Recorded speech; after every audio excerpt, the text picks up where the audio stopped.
All right, Shalom. I want to start by giving all praise, honor, and glory to Yahweh Shema Shabbat Shema Kakadash. Double honor to the apostles and elders of Great Millstone. And Shalom to all the Akim out to pushing the word of sincerity and truth. It's the brother Bars off from Great Millstone, Atlanta. And you see the title of the lesson that Esau wants you to get carnal. Don't let him, of course, put the exclamation points to highlight the fact of don't let him. This devil is carnal by nature. The blessing that he received in Genesis, if I'm not mistaken, the 27th chapter was the blessing of the sword, which is carnal weaponization. And he's been using that tactic of carnality to defeat us for centuries, for generations. Going back to the Greek Empire, the Roman Empire, you had the Turkish Empire, you had the Dutch, Spanish, French forces, Portuguese forces that came to the Americas, and they beat the natives and Latin tribes, the natives to the land, through the force of carnality. And in today's time now, we know we have to be spiritual above all things, because we had forefathers, so to speak, that went the carnal route against this man, and they lost miserably. You had Marcus Garvey, you had Malcolm X. They took a stand, and they were political. Their whole layout wasn't to try to fight fire with fire, but of course, you always had Negroes in the midst that wanted to assault Esau's premises, his certain headquarters. Whether it's his basically his dwelling quarters, and the outcome of it was loss. That's why these different groups and movements fell. And I remember I did a lesson on Never Forget, and it was a black activist group. I forget the name, but they were shooting down Esau, and Esau ended up bringing in the SWAT. He brought in all kind of armed forces, and he took them down. Because they were getting carnal. So in today's time now, that they're looking to put us in the media in a very shady position, and you got certain men that's reacting, putting on bulletproof vests and looking like big niggas on the streets. Man, we don't need that, man. We don't need guns. We don't need bombs. We don't need class 1, 2, 3 weapons. To defeat this white man. All we need is the power of Yahweh Shema Shah. And of course, things are going to turn up to the point where it's going to get physical. But us as Israelites, we don't have to express ourselves as such, because what does the scripture speak about? Be patient, because vengeance is mine, saith the Lord. And I just have this definition of element because the so-called white man is looking to take us out of our natural element. And the element is a part or aspect of something abstract, essentially one that is essential or characteristic. I don't really want that definition. This one right here, the rudiments of a branch of knowledge. Yeah, and the rudiments of the branch of knowledge we're dealing with is the scriptures. Now, it were certain times in certain situations and scenarios where men fought back in certain captivities. And in the same instance, it was certain times where men had to just sit back and wait. That's why Yahweh Shah, when he was on the earth, when he was in the Roman, under the Roman government, he wasn't looking to fight, fight physically. It wasn't the time.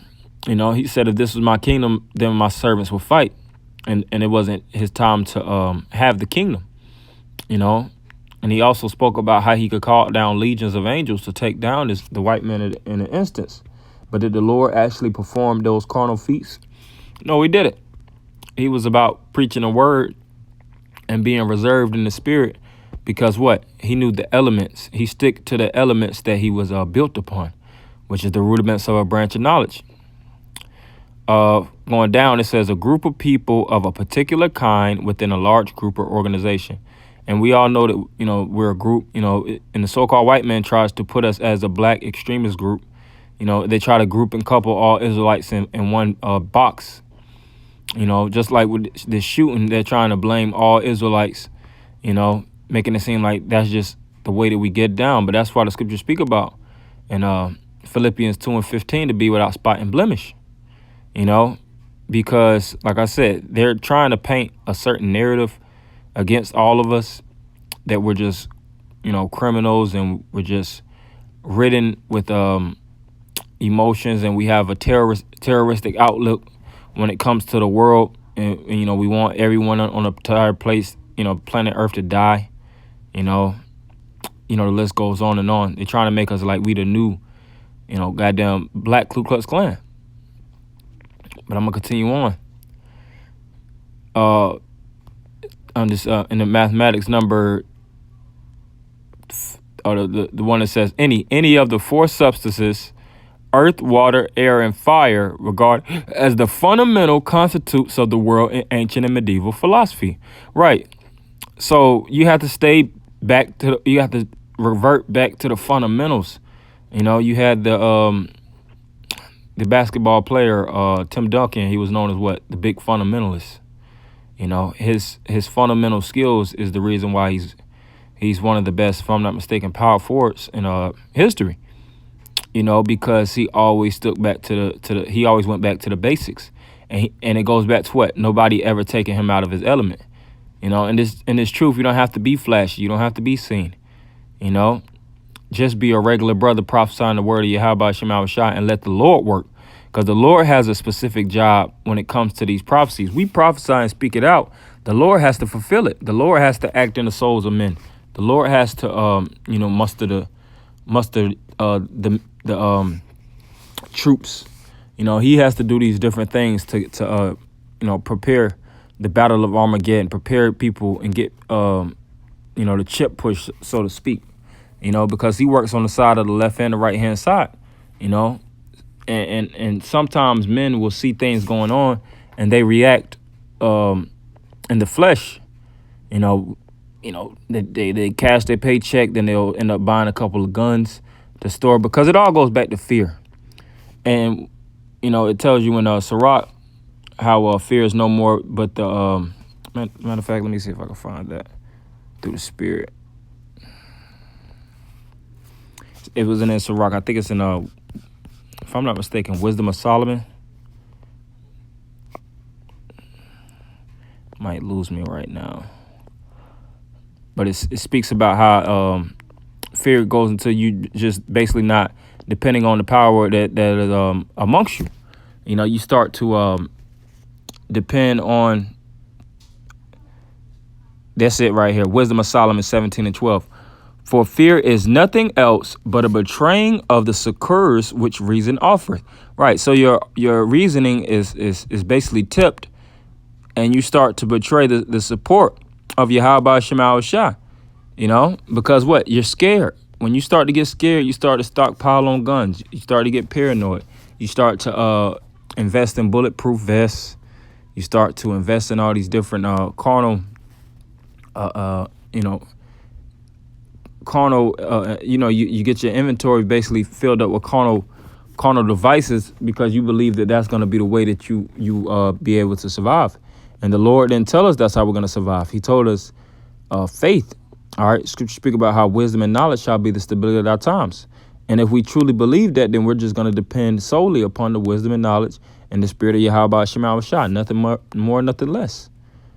All right. This is Judith 1:11-9. Oh, I started 10. I started 9. Now, as concerning the matter which Akur did speak in thy counsel, we have heard his words, for the men of Bethulia saved him, and he declared unto them all that he had spoken unto thee. Therefore, O Lord and Governor, reject not his word, but lay it up in thine heart, for it is true. For our nation shall not be punished, neither can the sword prevail against them, except they sin against their power. Right. So it speaks about how the you know, the nation, which is the Israelites, we can't be punished. Neither can carnality prevail against us, except if we go off. All right. If we're outside of our element. So going back to the basics or the beginning of what I'm saying, if you stay in your element and you stay in the fear of Yahweh Shema Shai and you stay in the spirit of the Lord, then this man will not be able to prevail. It don't matter how many fighter jets. It don't matter how many tanks, how many MRAPs, how many carnal investments he does have. And when he comes down with great wrath, you'll be able to survive and sustain, even to the point of death. You know, you had plenty of our forefathers that got put to death under the rule of this so-called white man and the other nations. You know, but guess what? They're going to be raised back up, and the kingdom is going to be theirs. So, you know, this is just something I just wanted to go into with brothers through the spirit, just keeping your head on a swivel, keeping your spirit up, because this devil is trying to come down, and he wants to shake you, us as Israelites up, you know, so you could try to get ammunition and, you know, try to shoot him down and fight a gun battle, you know, instead of a spiritual battle, you know, because the scriptures speak about, you know, like I said, the weapons of our warfare are not carnal, but spiritual, to the pulling down the strongholds. And we're pulling down this man's system purely through the spirit, nothing else. So we don't need nothing carnal at this point. If it was going to be carnal, we should have been got carnal. But, you know, we're not, because we understand that that's not how this thing is that's not the basis or the premise of this fight. All right, it's the spirit. It's the spirit of the Lord. So I want to end by giving all praise, honor, and glory to Yahweh, Shema, Shah, by Shema, Kakodash, double honor to the apostles and elders of Great Millstone, and Shalom Makim.